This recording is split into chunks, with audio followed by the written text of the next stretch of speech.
Buat apa? Ni satu benda juga kadang-kadang. Mak hang buat apa tu? Sembahyang sunat taubat.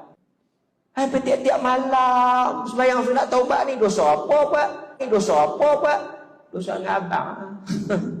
Sunat taubat ni kita buat bila kita buat manalah tahu dulu kita dah buat dosa, buat pi lah. Manalah tahu, manalah tahu, tak tahu ada. Manalah tahu, tak tahu ada. Agama ni dia bukan berkira andaian. You buat, you. Sembahyang taubat ni bukan tahajud. Sembahyang taubat ni bukan tahajud. Tiap-tiap malam tahajud, yes, setiap malam. Ni taubat tiap-tiap malam. Buat dosa apa? Buat dosa apa? Hari ni saya berjudi. Esok saya minum arak. Tak payah buatlah. Tak payah buatlah. Tak payah buatlah. Dia kata saat lagi nak bangkit malam-malam tak tahu pula nak sembahyang apa. Ada orang dia tanya ni nak niat apa, nak niat apa. Satu orang bangkit